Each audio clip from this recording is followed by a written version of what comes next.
Very pleased to have here with us Juan Pedroza from that other school down the road. It's called Stanford. Juan has an undergraduate degree from DePaul in history and conflict studies. Graduated summa cum laude, of course. Went on to get a master's in public affairs from the top, according to the U.S. News ranking, the top school of public affairs in the country at Indiana University at Bloomington. He worked for 5 or so years at Urban Institute, co-authored many publications having to do with migration, immigration, assimilation, many such issues. And then he went on to Stanford, where he is completing his PhD in sociology, with a specialty on immigration. He's been a regular contributor at PAA for the last 5 years at least. He's been on the program, he's won Best Poster Awards, etc. So we're very pleased to have him here, and without further ado, we'll have him go ahead. Just one note about the schedule. So our brown bags, typically, we finish up about 1 o'clock with the presentations, and have questions till 1:10. Because we wanted to have a little bit extra time with the job candidates. I told Juan to have about an hour or so finish up between 1 and 1:10 with his presentation. He's happy to take clarifying questions while he goes, and then we'll have time until 1:30 or so for more sort of Q&A. Obviously, if you need to slip out, please do. But without further ado, please, Juan.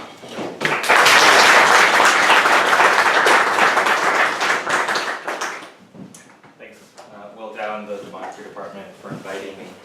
It's been a great opportunity to learn about everything that's going on in the department and on campus, and I'm happy to be here and talk about my research. This is work that I've been doing that grew out of my interest in immigration policy, and I've devoted time in my graduate degree to understanding how we got to where we are now in terms of our deportation system. So I'll be talking about the Secure Communities program today. Specifically deportation discretion, and what the program and local communities' experiences with the program tell us about policy research, about social demography, and about competing theories about what we might expect is driving variation in deportations at the local level. So in order to do that, I'm sure have noticed, given that we're in California, there's been this explosion in experiments at the local and state level with immigration policy. States, local communities have been passing ordinances, omnibus laws, different measures to either exclude or include immigrants.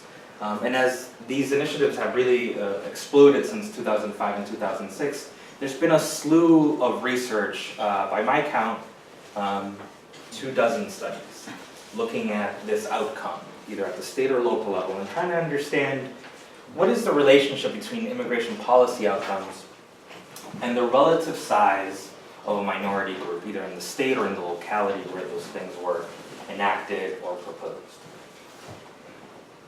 You might expect that this has been a huge focus for policy researchers. We might want to know, is the minority size predicting certain kinds of outcomes? Is it preventing certain kinds of outcomes? What exactly is the relationship there? At the same time, researchers have also thought not just about relative size, but the growth of the minority population in that state or in that locality. Is the growth itself also predictive of whether or not we see different kinds of policy experiments at the state or local level? All 24 studies that I've been reading and thinking about, in one way or another, tackle either relative size or growth. What the relationship is to the actual outcome, if you read each of these studies, and if you just focus on what they have to say about racial composition and the growth of immigrant and minority populations, is unclear. It seems to, it's in some of these studies, a central focus of these studies. In some of them, it's a control. In some of them, it's presented as a theoretical contribution. But very few of these studies up front talk about what direction might we expect. Do we expect growth to promote certain kinds of policies or not, and under what conditions? Do we expect relative size to do some of the work, or is it a combination of these two? You won't find one coherent narrative in the literature trying to predict what's going on. You will find quite a bit of evidence in a few studies explicitly in their conclusion talking about minority relative size, so how influential that Hispanic population or immigrant population should promote more inclusive policies. That relative size is a measure of influence. And that growth or an influx of Hispanics or an influx of immigrants should predict negative or restrictive policymaking. So this is, to start us off before I get into a couple of the studies, this is what they're talking about. That the foreign-born or the Hispanic population is predicted to have a protective effect if we measure the percent foreign-born and or the percent Hispanic. So that's got a protective effect. Relative size equals influence in a positive direction. Whereas percentage point change will trigger hostility. So it's really this sort of diagonal predicted relationships that a few people have really honed in on. This is what we think is happening. And if you read the literature, there's quite a bit of evidence consistent precisely with that anticipated result. State level studies, state and local studies, additional state and local efforts to understand these relationships. And if we stop there, then my talk is over. We have nothing to learn. Thank you for inviting me. But if you keep reading and go across as many different disciplines as are out there, public policy, sociology, political science, policy, you'll find a number of other studies that find the exact opposite. And they sort of chorus at odds with each other. And some of these studies actually find both the predictive relationship, so this is Juan's study in 2012, and its opposite. Why? What's going on? I think part of the reason that this is happening is we did a lot of work collecting data on state and local policymaking and being creative about what we meant and how we measure that outcome.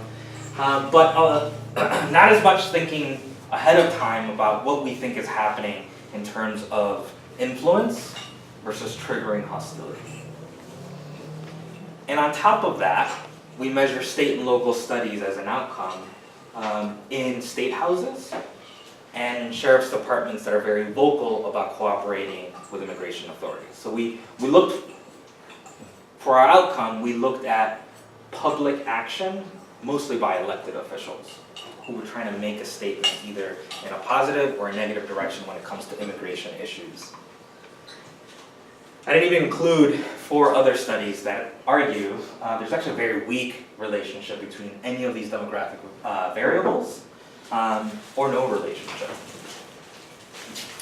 You'd be surprised, maybe you wouldn't be surprised. A lot of these studies don't cite each other. And if you want the most complete list of who's saying what and when they said it, look at my bibliography. I have a clarifying question. Yeah. What counts as trigger hostility? Just one of two things. Either higher likelihood of restrictive laws, so laws that are designed to limit benefits, laws that are designed to amp up deportations, or a relationship where we see fewer than expected positive and welcoming measures. So either way, I count that as restrictive, either promoting restrictiveness or dampening inclusive measures. Yeah, thank you. So why might these studies contradict each other? There's a number of different reasons. It might be... Yeah. I have one more quick clarifying question. You had foreign-born versus Hispanic, but is there any reason why you only included Hispanic versus Asian, African, Muslim, whatever? That's a really good question. Very few people, when we talk about minorities in the context of immigration policy making, very few studies bother to account for other large immigrant origin populations, for example, percent Asian. And I think it's because the tenor of many of these laws and experiments are targeting unauthorized immigration, and by and large, most unauthorized immigrants are Hispanic.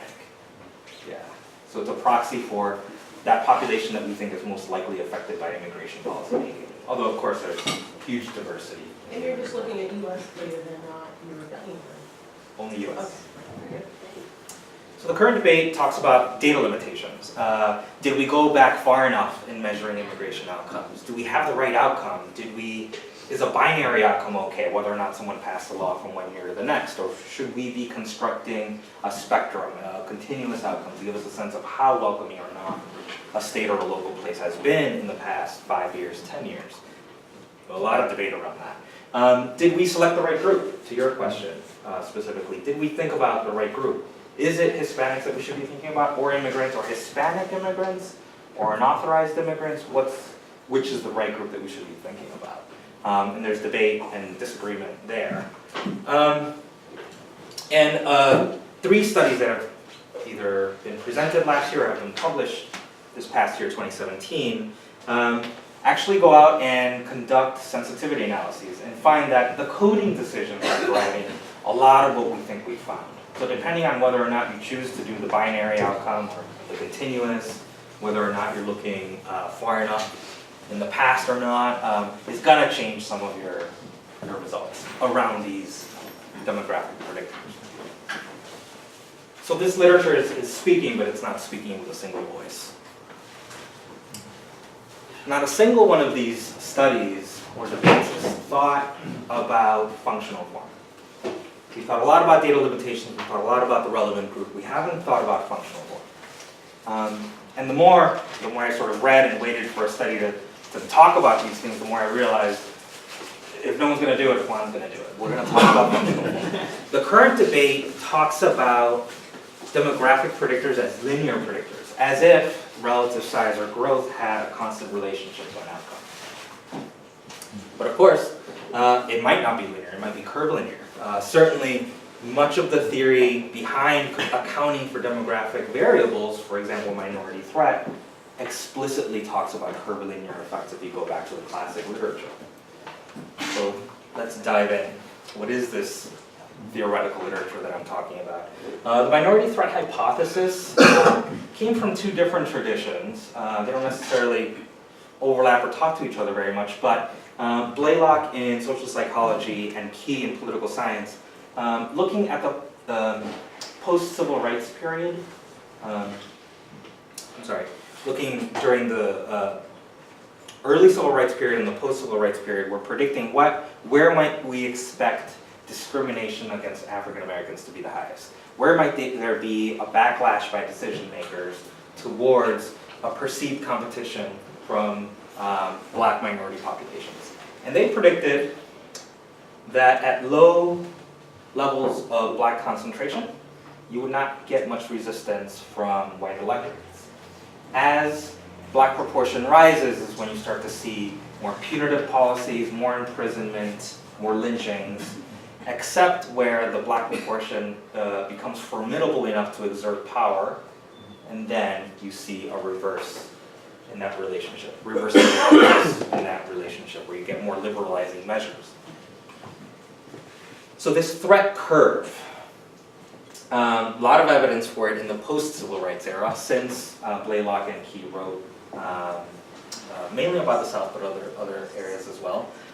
In political science and in sociology, a lot of evidence that indeed, at least in metro areas, when you're looking at the relationship between black populations and certain outcomes, you do see a threat curve. And research in sociology has taken up that mantle and demonstrated that if you look back to the 40s and 50s, through the 2000s, we still see this curvilinear threat curve. What does the threat curve look like, according to the racial threat proposition? Well, if you look at percent minority, and if your outcome is inclusion, where a higher number is more inclusive, you start to get less inclusive as percent minority increases. And then we reverse course as that relationship first tapers off and then reverses course, where percent minority is not necessarily the majority, but becomes formidable enough. Some people say 20, 30, 40%, and then we reverse course. This is U-shaped threat curve. Okay, let's hop back over to the policy and political science literature. I'm going to talk about them in a way that, this literature, in a way that communicates with minority threat literature. I think I'm characterizing these two literatures in a way that hasn't been explicit yet. Let's see how it goes. In political science and policy literature, there's a lot of focus on individual and contextual variation in whether or not citizens or citizens in certain places have influence over the political process. And the term that comes up is either two-tiered pluralism or I'm going to call it tiered influence for the moment. And the idea is this. There isn't just a difference between, let's say, non-Hispanic white citizens and Hispanic citizens in access to political opportunity. Certainly, historically, that has existed, where in the Southwest, Hispanic citizens were seen as second-class citizens, and others were seen as citizenship without many conditions. They then point out that's not just happening. In addition to that, within the Hispanic population, depending on where you're living in, what place you're looking at, some Hispanics in some locations might have more influence over their policymakers than Hispanics in a different place because of differences in that place. So intra-ethnic tiering of influence.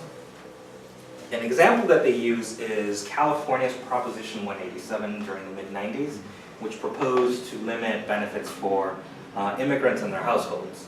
Rodney Hero and his collaborator found that there was support for this restrictive Proposition 187 measure, not just amongst predominantly white communities, but also in what they call bifurcated counties, where the near majority or the majority of the county was Hispanic.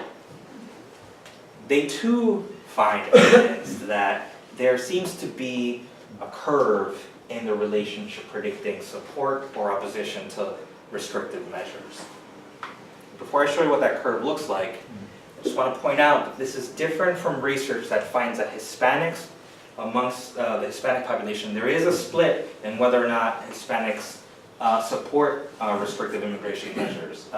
As we would expect, citizens and Hispanics and Hispanics who speak English well or very well are more likely to support restrictive measures, and then newly naturalized citizens and who are Hispanic, and then Hispanics who don't speak English very well are less likely to support those same measures. This is different than that. This is saying actually where Hispanics are located also makes a difference in whether or not we'll see support for different immigration policies. Okay.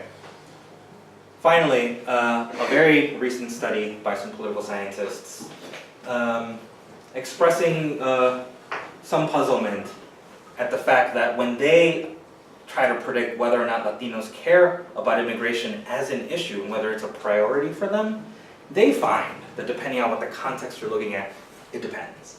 And that in places where there are a lot of Latinos or Hispanics, you actually see a dampening of Hispanic self-reported interest in immigration as an issue. So let me summarize Hero's work and then this latest contribution at the contextual level this way. Let's go back to the same inclusive measure and percent minority. As percent minority climbs, you get more inclusive measures. This is basically influence over the system if we think that Hispanics are interested in more inclusive measures. But once you cross some threshold, all of a sudden, either immigration, liberalizing efforts, liberalizing measures towards immigration,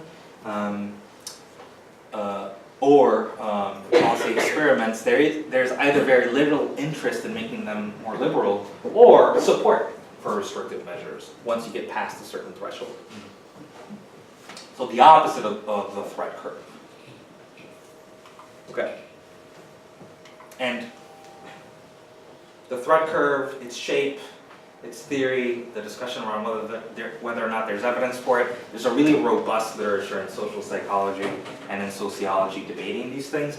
There is very, very little that is comparable in the policy and political science literature, explicitly laying out what this relationship should be and what we should anticipate. So this is partially me interpreting for them what I think is happening here. All right, I'm going to pause here. To remind us what we've talked about, yeah.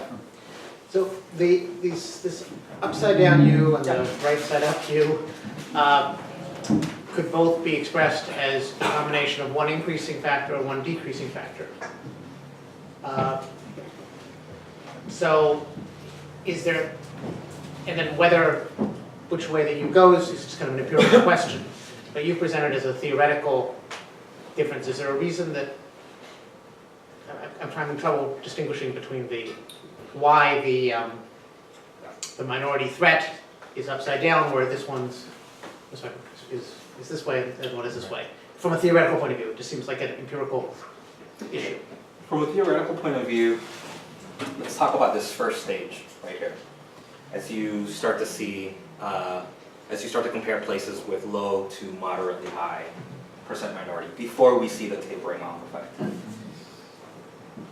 The way I interpret this is, these are places where minorities are becoming more visible. Is that visibility a good or a bad thing? From the perspective of the inclusive measures. The racial threat hypothesis says that visibility is a quote-unquote bad thing from the perspective of minorities who will then be targeted through restrictive legislation. From the perspective of what I'm calling tiered influence, that visibility is a good thing because presumably there will be some sort of effort to translate that concentration into influence over the system. They'll become harder to ignore amongst elected officials. So that's, I think, the theoretical difference. What does visibility mean on the ground in this first stage? So in this second stage, the racial threat literature is basically saying, okay, finally, if we're interested in promoting inclusive measures, the minority presence is now formidable enough that we can sort of lean on the system to get outcomes that we think benefit this minority, and at this point, not actually a minority population, but racial ethnic minority, but might actually be 40–50% of that place. Whereas tiered influence says, actually, once you get to really large concentrations, it's not clear that there will be some sort of shared sense of, now let's advocate for something that we think benefits our racial ethnic minority group. And that perhaps the sense of sharedness and tackling a problem actually starts to tear apart. Yeah. When is visibility powerful and when is visibility threatening? Everything I've said so far is about immigration policy making. I'm going to move to what my case is and how to test these things, but first. Just a quick question. So this is, you're looking at different places at the same time. This is not what you predict for one place over time. Correct. Okay. Although previous literature has tested, over time panel design for sure, and we could construct tables like the one that I constructed earlier, but instead of doing what's a predicted relationship, who actually looks at it over time versus who doesn't. Yeah, there's plenty of debate around that. Are you measuring inclusion as an absolute variable or as a change in the variable? The immigration policy literature, for the most part, treats it as a change from one year to the next. Did that place enact a law or not? Thank you for that question because it allows me to move on to the next point, which is, what if we weren't just looking at immigration policy making and whether or not there was a change in a law in Nebraska or in Pennsylvania or in California, and instead we had a sense of this inclusive measure as a continuous measure, and we can compare not just places that are really vocal and are very interested in making very public statements about immigration, but also places that are making decisions that have effects on immigrants' lives but don't necessarily want to make a big fuss about it. Okay, let's move to deportations. I think this is exactly what this case is. You'll notice, you can't really see the colors very well because I did a poor job picking the colors, but this first bar, hard not to notice how high it is in 2005. This is Customs and Border Patrol deportations, and notice how they plummet in the next 5 years. Pick up a little bit in 2011, 2012, and 2013, but this huge drop-off. Something you should know about deportations during this time period is that the tensions at the US-Mexico border have fluctuated, but in general, what we've seen is net migration between the US and Mexico, the source of the largest number of unauthorized immigrants in the US, has been at 0 for a few years now. And I think this is partially reflective of the fact that fewer people are attempting to cross, 1. And 2, there are just as many people going back to Mexico voluntarily or not as are coming in. And it's reflected partially in this CBP data on deportations. There just aren't as many people as there used to be. The other thing you might notice, even if you can't see the colors, look at this third bar. You can barely see it in 2006. It's not there in 2005.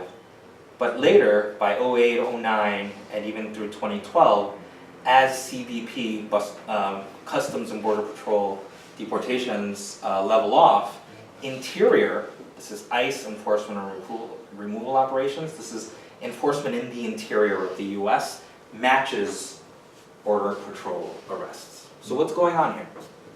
What happened during this time period, as net Mexican migration in and out of the US basically stalled and settled on 0, interior enforcement picked up as ICE under the Obama administration and the late Bush administration was very interested in demonstrating that we could break deportation records. And the only way to do that during this time period was to enhance interior enforcement. I'm sorry, I'm not familiar with these different organizations. So the first one, the Border Patrol, they prevent people from entering the country? What do you mean by deportation at the border? Usually Customs and Border Patrol, if they see someone coming into the country and they determine that this is a recent border crosser, they'll detain them and then process them for removal. And Department of Homeland Security has a lot of different agencies underneath it. CBP is separate from ICE enforcement and removal operations, and here's those separate divisions reporting what their outcomes are. CBP, as soon as they catch someone near the border, has very little discretion in what they can do. At that point, they basically have to detain the person and remove them, unless they can prove that they're a citizen of the US. ICE interior enforcement and removal, for the purposes of this study, has a ton of discretion. They don't necessarily have to deport you, even if they come across you in the middle of Kansas or in Kentucky. So that's the main difference that I want to point out here. Different arms of the federal government, Department of Homeland Security, and different levels of discretion that they can exercise. During this time, the Bush administration and then eventually the Obama administration implemented a program called Secure Communities. Secure Communities is first and foremost a data sharing program. Anyone that gets arrested tonight and booked into Alameda County Jail will have their fingerprints taken, and regardless of your legal status or citizenship, every single person will have their fingerprints taken. They will be shared with federal databases, Department of Homeland Security and the FBI. And then if there is a match for a known non-citizen, so someone that DHS knows is in the country and is not a citizen, DHS will get a match. And if it's a non-citizen that was previously not known to the Department of Homeland Security, they will also get a hit on that record. At that point, Immigration and Customs Enforcement, ICE, will then make a decision about whether or not they want to make a request to the county jail to hold you for 48 hours. So ICE has to make a decision to hold you, and then the county jail has some decisions to make. One, do we let you go, regardless of what ICE has said, for those 48 hours?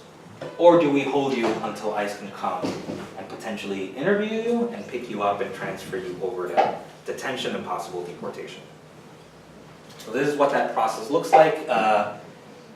What's new about Secure Communities, some of this had been happening in some way for a while. What's new about Secure Communities was that every single county jail had this program as early as 2008 or as late as January of 2013. By January 2013, every county jail was sharing biometrics with the federal government.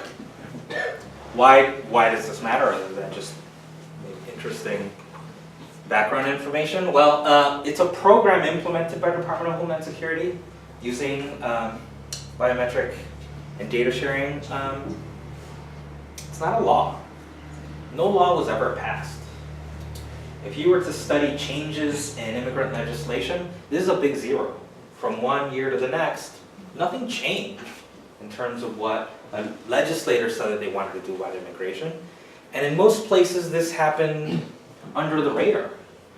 County jails were aware that once they started sharing biometrics with the federal government, that they would start getting hits from the federal government to hold non-citizens. But it wasn't like a ribbon-cutting ceremony where we announced secure communities. It got piloted in a few places, but once it started getting rolled out nationally, there was very little to stop the eventual adoption of this program. Very little ceremony. And up until 2012, 2013, very few people knew what this program even was. Cooperation from every single county jail by then, January 2013. Everyone arrested gets screened. Not just non-citizens, but every single person in this room. If we all got arrested, we'd all be booked, and our data would be shared with these folks.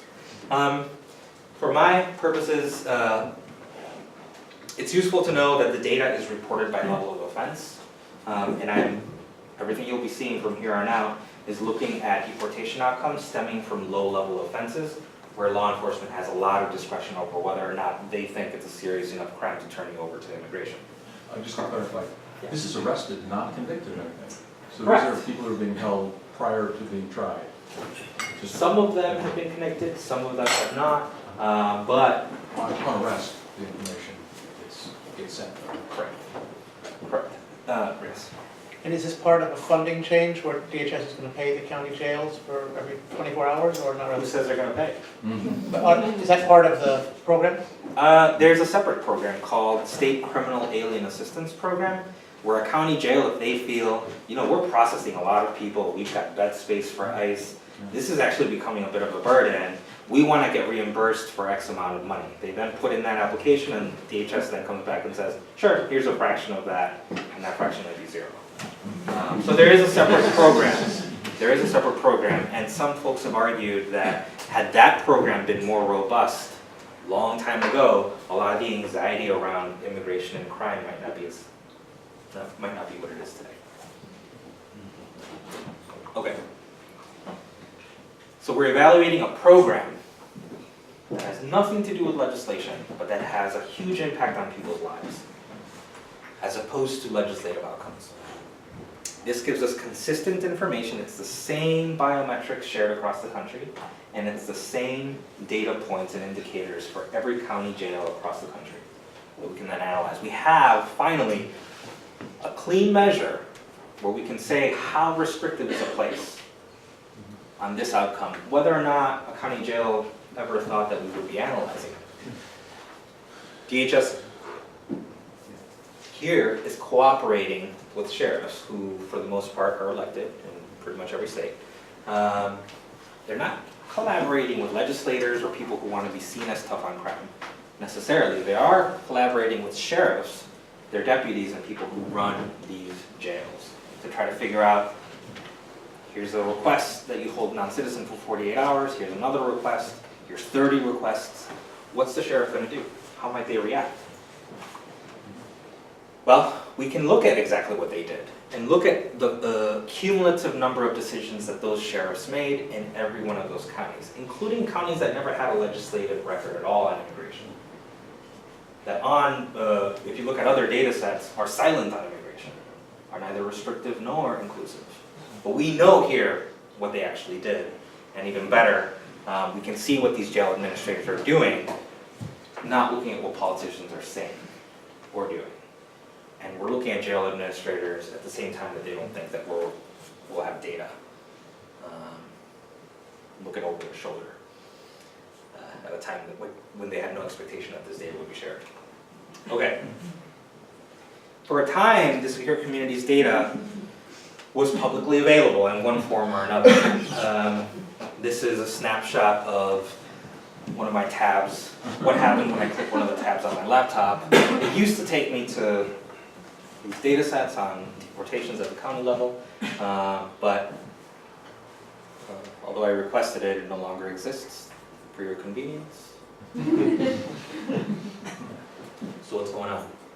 Luckily, I saved every available month of data that I could track by going back to this website as pretty much every day during grad school.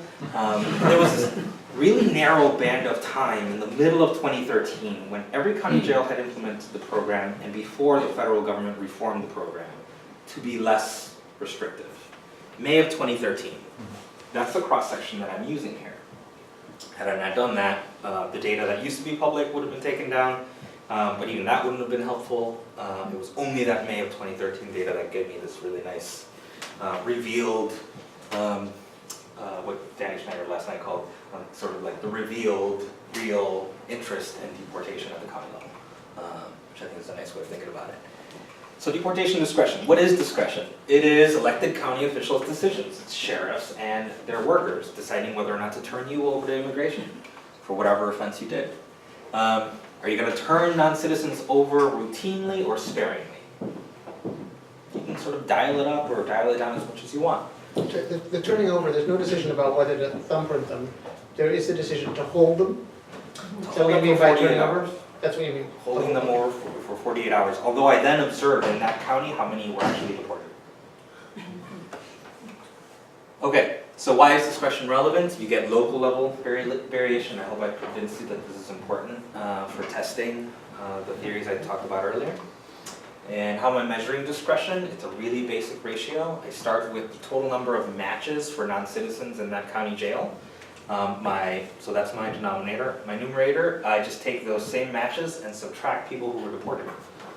So this ranges from 0 to 1, where a 0 means every single non-citizen match ended up being a deportation. And a 1 means none of your matches were deported. I'm sorry. So again, just a clarifying question, you were talking about holds as well as deportations as being measured, but you're focusing on deportations, not holds. I'm focusing on not holds, I'm focusing on matches. Right. So how many non-citizens I said, this is a non-citizen and matches our records. And then I'm subtracting people who were not just held, but eventually actually deported. But isn't the deportation up to the federal government, whereas the hold is up to the local government? Yes, and I don't know to what extent a hold meant certain deportation in some places versus not. I don't have. You don't have that intermediate piece? No. Okay, thank you.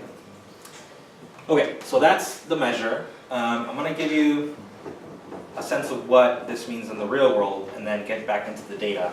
First, the LA Times back in 2009 was noticing that very specific places were really, really quick to cooperate with immigration enforcement.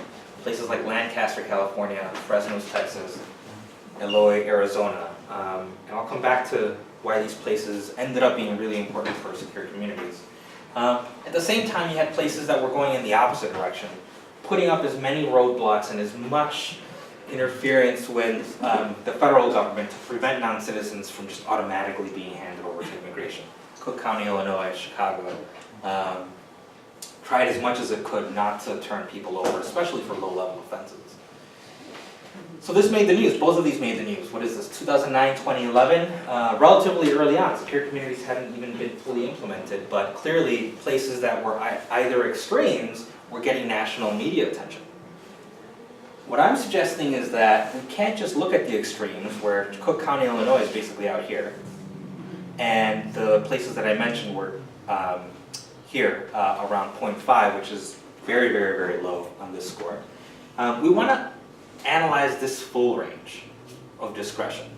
That goes from 0 to 1, but in the real world, the average is around 0.82, standard deviation 0.1.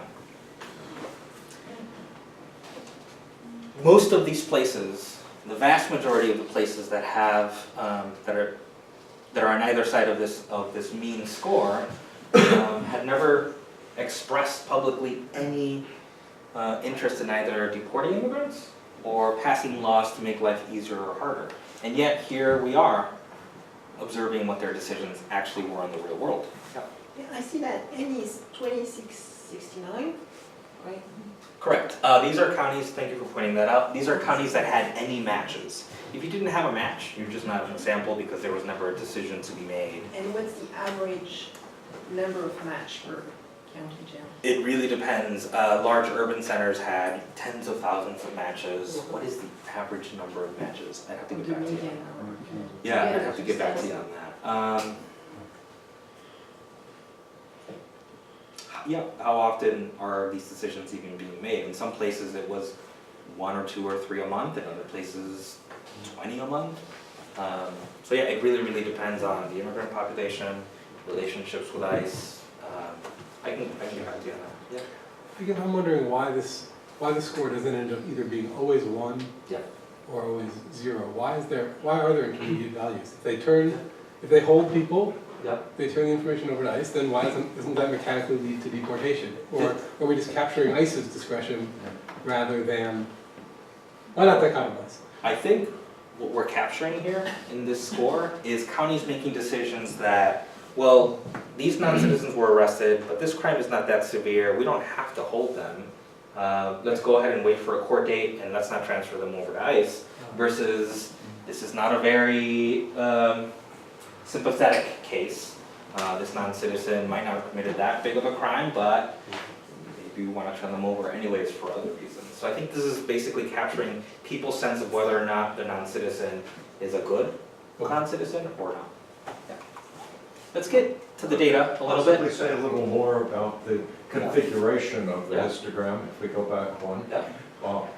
You've just explained that the precision of each of these points that go in is hugely different, because some are based on 10,000 denominator and some are based on 10 as a denominator. So there's a large amount of might be called error in the variables, or at least randomness in the x-axis. Yet there's one very precise bar at a peculiar place, 0.83, and then a kind of bimodality. I wonder if you could talk more about the structures of this plot, if it's going to be important to your large argument. One point is very important, and I'll mention it here. Because in some places we're talking about tens of thousands of matches, in other places just a few. This plot first is weighted by the local Hispanic population. It looks very similar if you do it by the immigrant population. I'll get into the methods in a moment. So the big piece is maybe 1 point that has a high weight. It's a lot of points that seem to be centrally located around 0.82, 0.83. Yeah, it isn't just one county. But what's special about 0.82? Yeah, why is it that only around 1 out of 5 non-citizens in custody are deported? But It could be, the question is, why does it drop off so hugely at 0.81 and 0.83? It's a peculiar, a statistician would look at this plot and say there's some strange story to get a plot like this. So there's weighting, and so part of that may be weighting, could be. but the peak and then the that's still a mystery. I don't have enough of a working knowledge about ICE officers and their relationship with local county jails to tell you why 1 out of 5 tends to be a typical outcome. It might have something to do with ICE's capacity to process people and how many people ICE can physically deport in any given year, because around this time, the total number of people that they could deport had a really hard time getting over that 400,000 mark. So it might have something to do with just their own internal capacity. You mentioned some bimodality. Most of these places over here contribute very little to the multivariate analyses, because here is where you're finding very few matches, so ICE might just think it inconvenient to show up in the middle of really, really rural Iowa, is what's going on over here. Can I give you some examples of what the discretion score looks like? So the national average is around 0.82. Standard deviation is 0.1, so San Diego is a standard deviation below. San Francisco is not actually far above the national average. Might be a little surprising if you think of San Francisco as this pinnacle of being a sanctuary city. What is, if what is very protective in terms from the perspective of a non-citizen who doesn't want to be deported. A place like Cook County, Illinois, a place like New York, where very, very few low-level offenders are turned over for deportation. At the extreme end, if you want to look for places that have a lot of matches and are very restrictive on this outcome, you're really talking about a 0.53, 0.56. That's really where it bottoms out. Every other non-citizen match turns into deportation. Is really the most restrictive you can get if you have a high volume of non-citizens in your jails. Just want to point out what those scores mean in relationship to the standard deviation from the mean. Okay, you might look at these and be like, yeah, you're right. What is y 0.82 and what's going on with the distribution? One way to think about this that might make it look a little less funny is in terms of grades. A 99 is an A+, as is a 98, and this is a very generous grading scale where 87 is still a B+, and clearly a 0.5 is a failing grade. Again, from the perspective of non-citizens who would like to not be deported. So it's 0.82 are not deported. Correct. So, sorry. Only 1 out of 5. I misread Yeah. the graph Yeah. the other way. I Yeah. thought 0.82 were being, so only 0.18. Correct. Point. Correct. There are a lot of non-citizens in jail who commit a large range of That's offenses, helpful, thank you. and ICE doesn't get to deport on average more than 1 out of 5. Yeah. Okay. Another way to think about this is a high number is more sanctuary-ish. A lower score is a place that is not interested in being a sanctuary for non-citizens under arrest. But so the deportation decision is still baked in here. So it's possible that some of these places have better immigration attorneys or stronger communities that simply manage to, in fact, larger immigrant community might mean that the person is more likely to be actually legal, despite ISIS claim. Absolutely. And part of this approach of measuring percent Hispanic as a proxy for influence tries to capture where would we expect to see a lot of immigration lawyers and community organizations. So let's hop to that. My main predictors here are the county level demographic context. I'm going to first go back to how state legislative studies measure group size, so relative size of Hispanics or immigrants, and then the growth of those same groups. Once I do that, then I'll introduce these quadratic terms to test whether or not there's any curvilinear effects. Or I want to make sure we have more Q&A time later, so I'm happy to talk about my controls, which is partisanship, pre-existing efforts to do immigration policy making, whether or not you're looking at a place that has a large criminal justice infrastructure, and then economic context. Happy to talk about where those came from and how I put that data together, and the brutal amount of work that took, but it's okay. Method is just OLS, a single cross-section for the counties where there is at least one match. As of 2013 of May, I'm going to test the linear measures of demographic context and then the curvilinear hypotheses. We can talk a lot about the robustness checks that I talk about in the paper, and I do have additional information here, but I'll mainly focus on the linear and the curvilinear tests. My analyses are weighted by Hispanic population. I put in dummies for every state. Because state context matters a lot more. The other thing that matters is these regional effects. DHS is set up with 24 different regions. One region, if you're looking at variation from one region to the next, ICE officers in one region might have very different, qualitatively different relationships with their county jails than another region. So I make sure to account for that. Okay. So the unit of analysis is? The county. County. And why do you weight? Isn't every county of equal importance in the theory? I want to make sure that all of the matches and activity happening in New York don't contribute as much to the estimate as the number of matches and activity in a place like Tuscaloosa. I don't want to, That's the main motivation. Places with more activity should contribute more to the outcome. It's the justification. And I try a couple of different ways to make sure that it's not, the choosing of that makes a difference.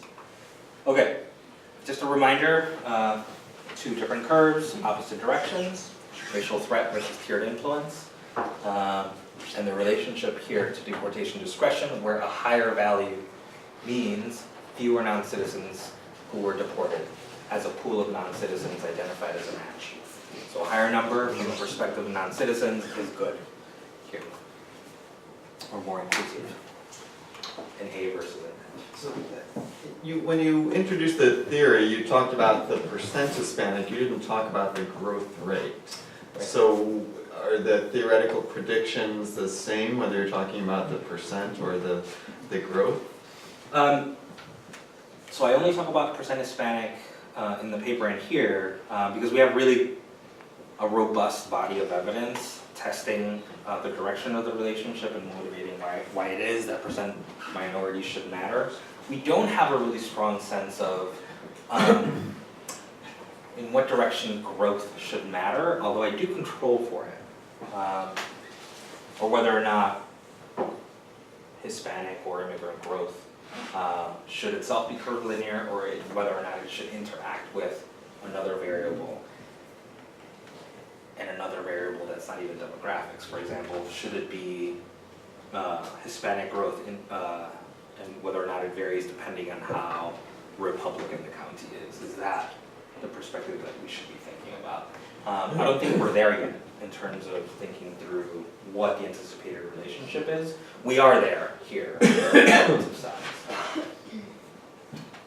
And when I do test the standard approach in these 24 studies, and I look at percent Hispanic and growth, either growth from a baseline of 90 or 2000, none of these effects are significant.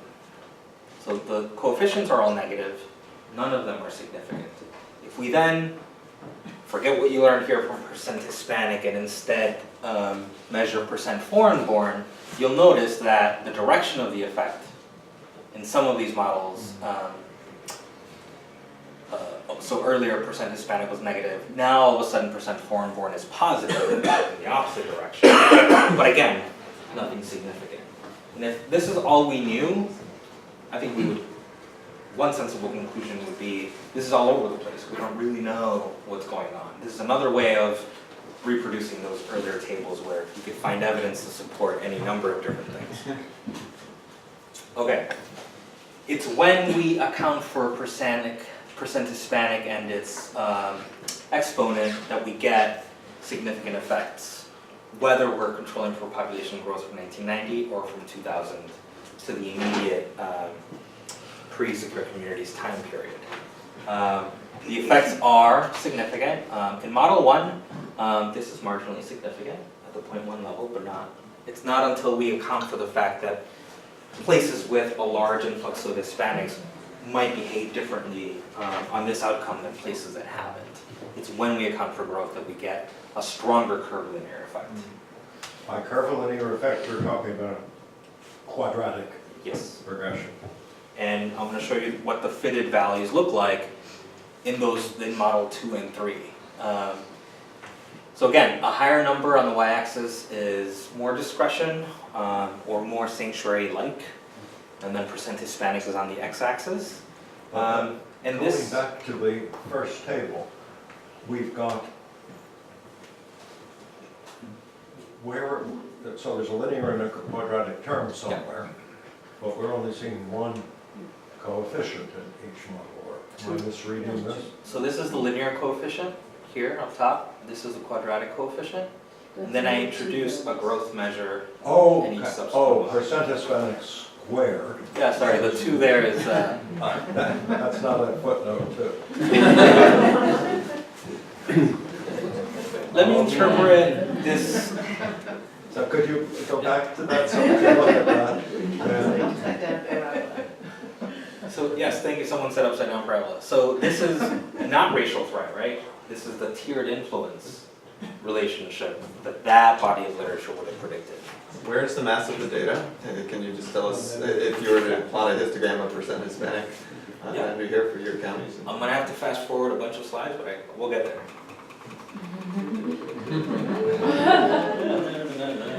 All right, so the mass of the data is here.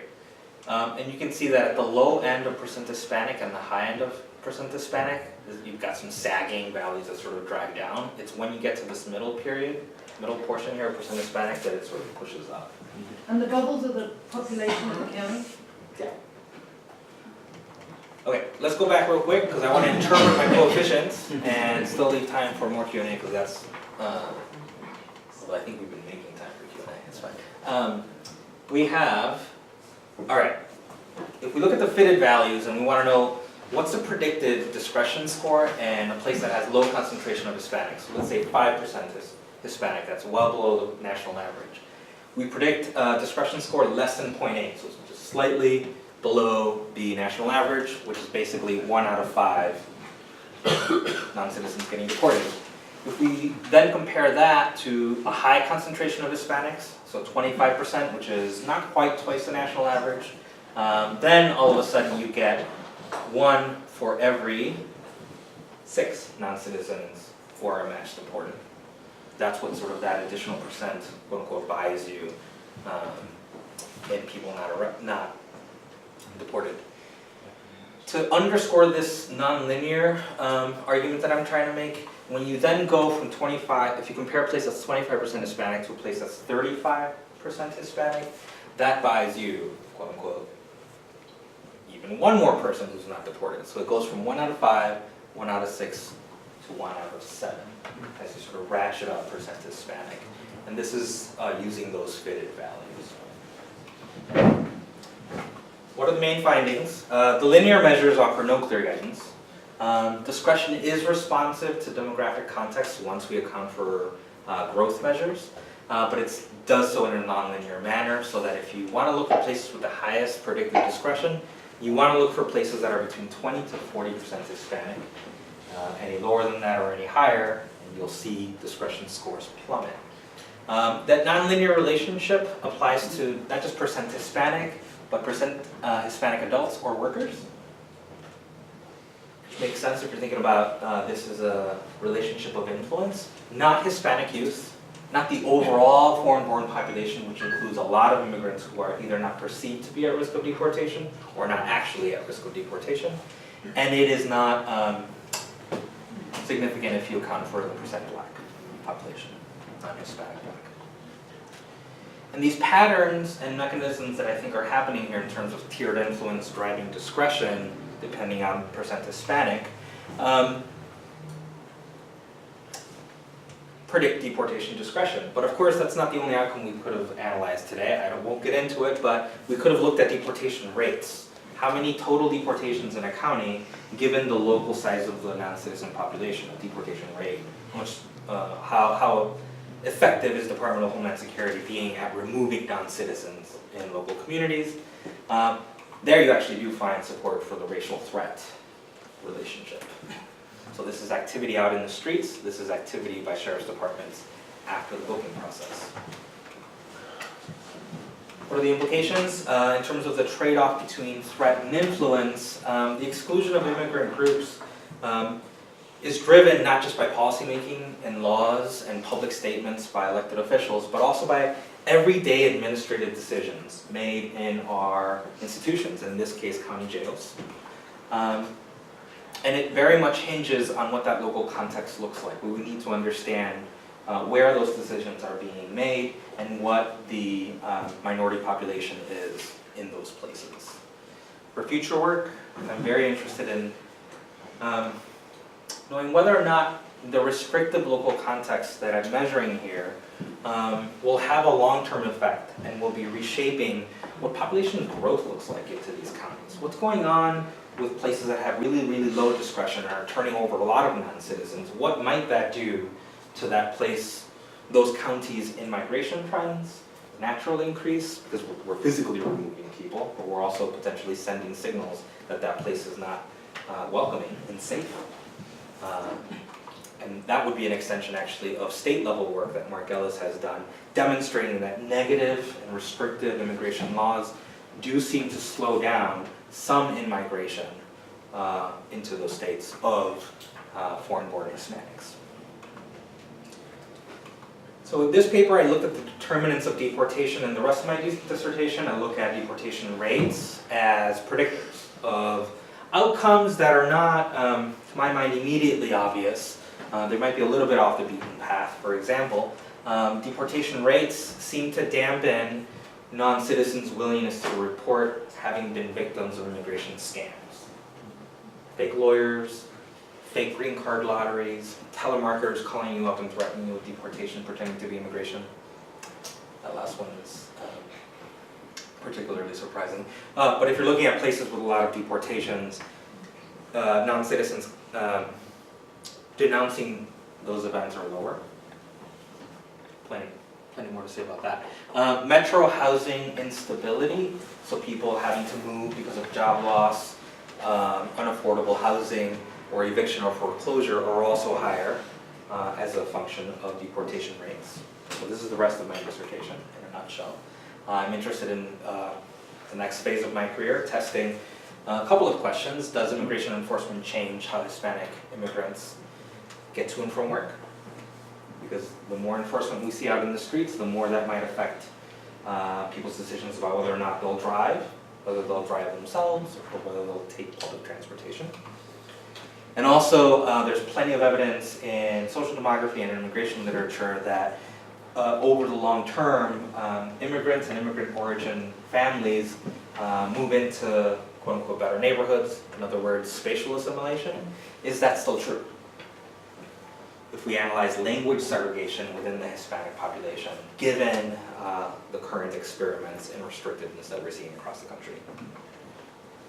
Stop there and have some more time for Q&A. Great.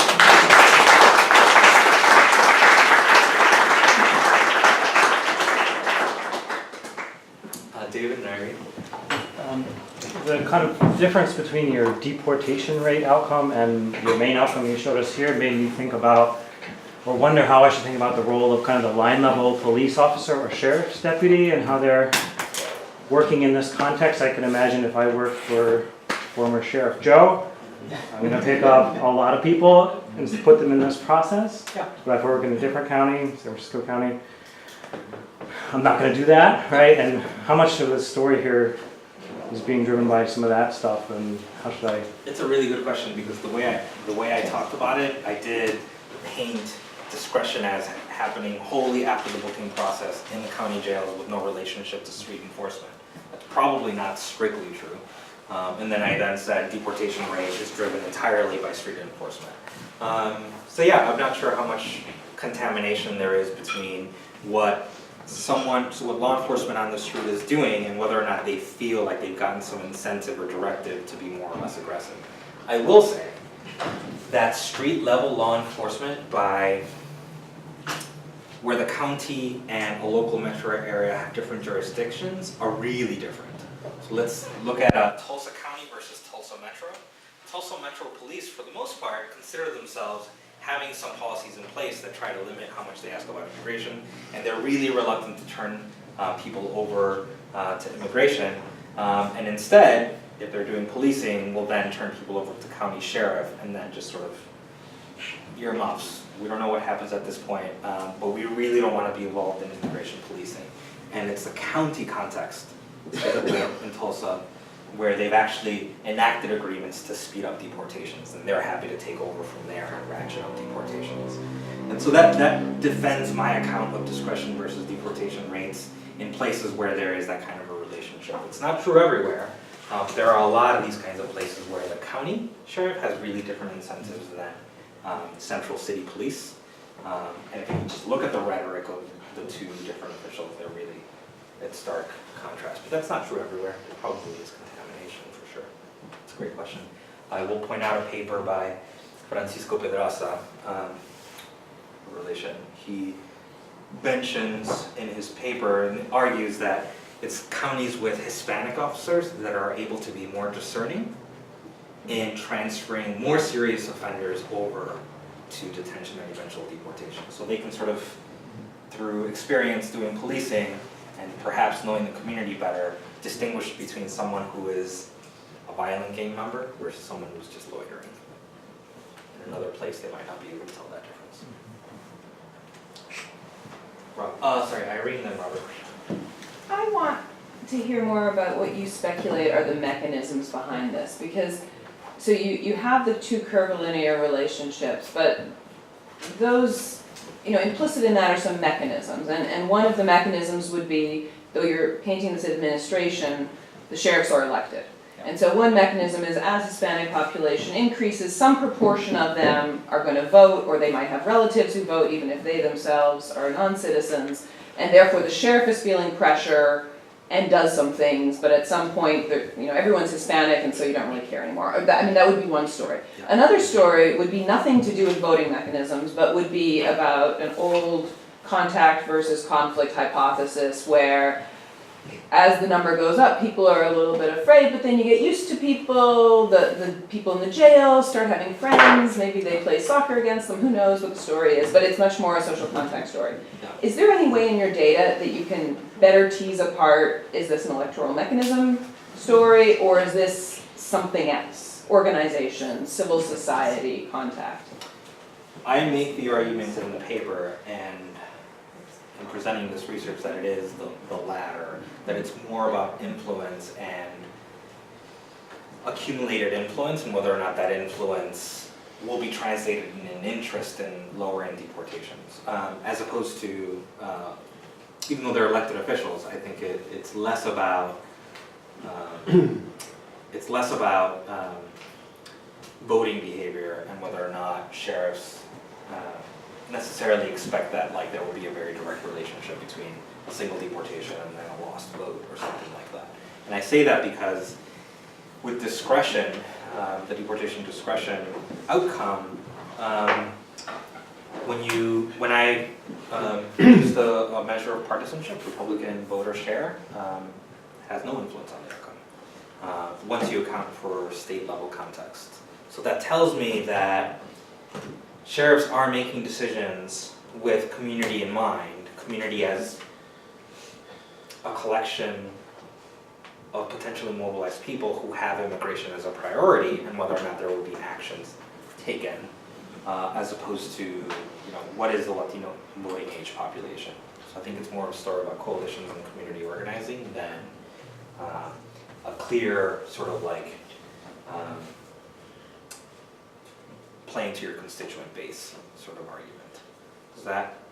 I wonder what your Republican percentage is going to capture, to the extent that it might be very different in the Central Valley, where the voters might be very Republican, but also not want their workers deported, right, versus a place in the South that might be very Republican, and people don't feel that same sense. So that's just a question. And percent Republican in the Central Valley might not even be that highly correlated with percent white. Yeah, I don't know, exactly. Right. No, I'm limited in this paper in what I can sort of tease out and account for. I'd love to do follow-up work to test what some of the mechanisms are. I am limited to a cross-section in this paper, and then it's all county level data. But the benefit of doing this sort of interdisciplinary focus in terms of the theory is that we can finally sort of all come to the same table and try to agree on what we think is happening and how to measure it. I think that's important, because otherwise, I think we might be happy advertising our findings in places where no one will ever have those conversations. And I'd rather sit at the same table and sort of hash some of these things out, because it's important. It's important for trying to get a sense of where we're going now, because these issues are not going away anytime soon. And to the extent that it is more of a coalition versus getting more people registered to vote, I think is an important, absolutely important issue. Yeah, Carl. Just a tedious technical question. How do you measure the not deportedness of someone? Because once they're in the INS process, right, then there's a series of trials and all kinds of possibilities of ramps. Is there some date by which a person is not deported, is that what? So the not deportedness in this data set are folks who were booked and arrested but no longer in county jail custody and not deported by ICE. So they're people who are awaiting court dates for their shoplifting charge or whatever it So is, they- where but ICE not- took no action. ICE Well, took within no what action? period of time? Within some period of time, because people can get bonded out from immigration detention, For sure. and then there's a two-year wait now. Yeah, the life of your case, will depend on the severity of the offense, it will depend So, on how quickly. you have some point in time, when you say, so they're not deported within, essentially, this is another person was arrested, not deported by X date. But they- Right. I understood your data as being aggregate, not individual. You had the It's not individual, but deportation per county and matches per county, is that? correct. Yeah. Oh, you're not tracing individuals. No, these are not like individual cases that I'm following, unfortunately. But the way I interpret not deported is ICE, county jails either did not hold them for those 48 hours, or even if they were, ICE decided, you know what, we can't be everywhere all the Yeah, time. right. Robert had a question earlier. Yeah, it was a follow-up to Dave's question. Given that your data are coming from this particular window in 2013, and you mentioned that there's sort of this plus side, these agencies didn't expect this data to be public necessarily, but I am curious if you sort of have this anecdotal evidence of metros dropping cases into sort of surrounding counties because they don't want to touch it, like how much of the behavior of these enforcement people, sheriffs I guess, are not necessarily the result of a particular sort of underlying threat or not, or influence, but instead reflect some sort of political gaming where they want to keep their number below X or above Y, or how much can they shift to the county, how much can they, and how much is sort of directly sort of playing this political game where they know if they send too many to ICE, then they'll get feedback negatively in some other way. Right. Yeah, I'd love to, I feel like that argues for using the database I have as a site selection database, where you would then pick a number of really contrasting locations with different demographic contexts and different outcomes, to then go out and say, okay, they don't know that we're interested in finding this out necessarily, and they don't know that we're talking to their counterparts that are slightly different on the outcome or the context, which then would inform what we would expect. Let's go out and do some site visits and come back and then see what they tell us, and see whether or not they all say the same thing, which I think would argue, Juan's approach is probably right. Or if they're saying like dramatically different things that actually changes the way we would interpret some of these effects, that would be interesting too. But without having that data, I couldn't. So I'm very impressed by the creative searching out and finding this measure that we can get everywhere. And it seems like there's many issues. One is how to model it, how to interpret it. But then there's just what does the measure mean type of question. What is really driving the variation in this outcome?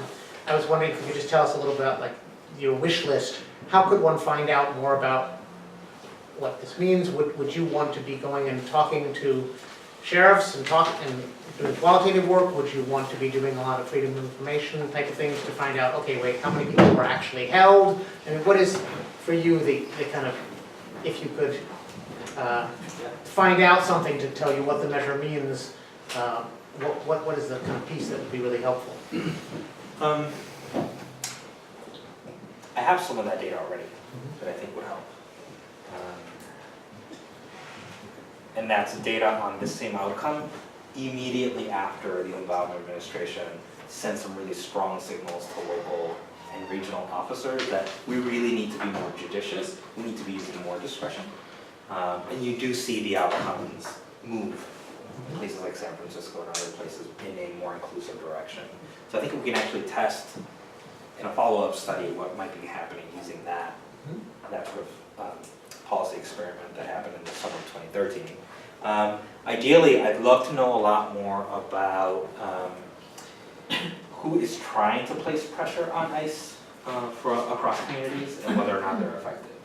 I imagine that there are some folks putting pressure on ICE and county jails and are having absolutely no impact, versus others that are getting immediate attention and getting county jails to change their behavior, or in the long term actually changing who's running the county jails themselves.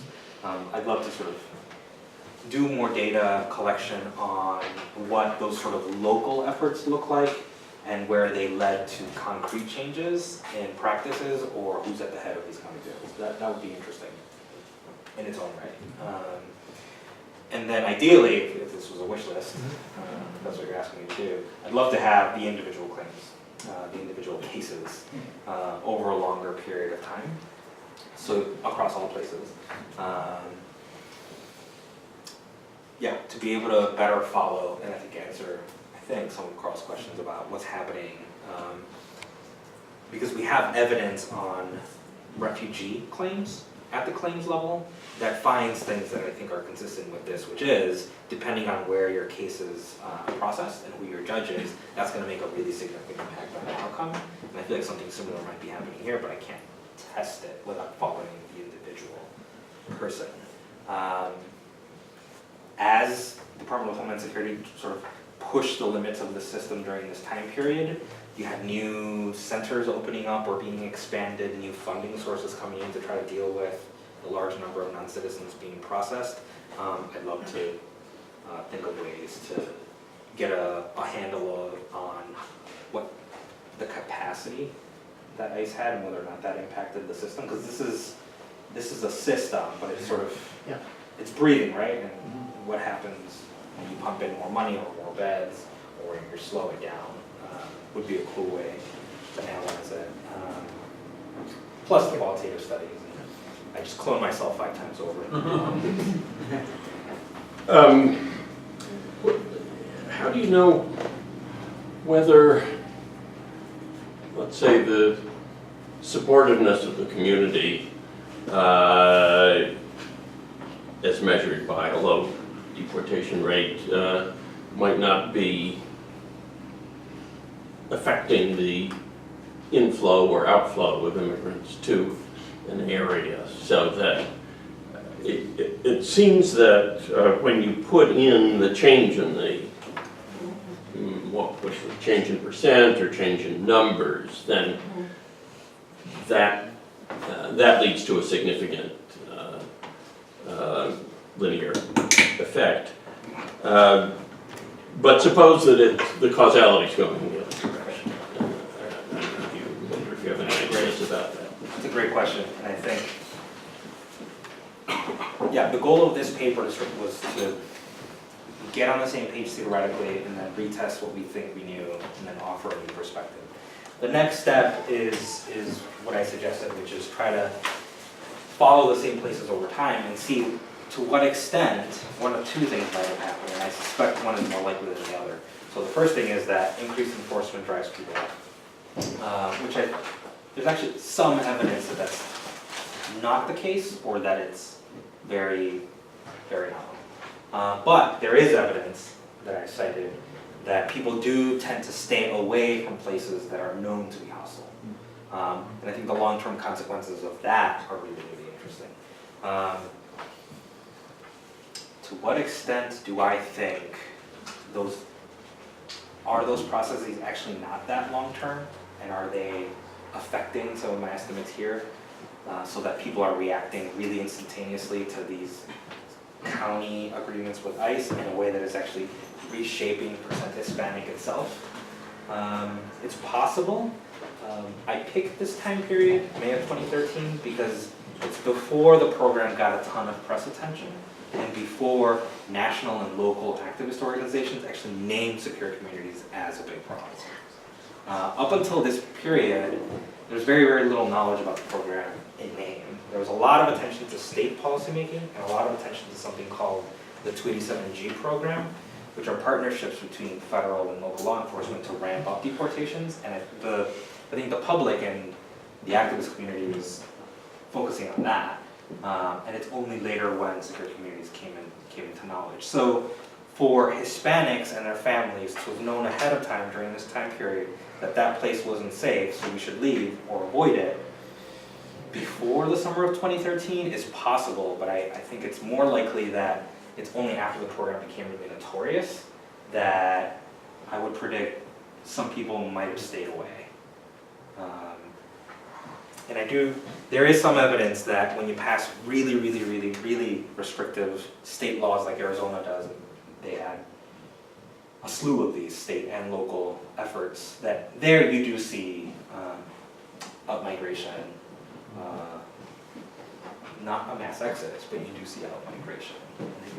I am cognizant of the fact that, yes, in the long term, some of these out-migration effects might be there. Okay. Thank you so much, Juan. Great talk.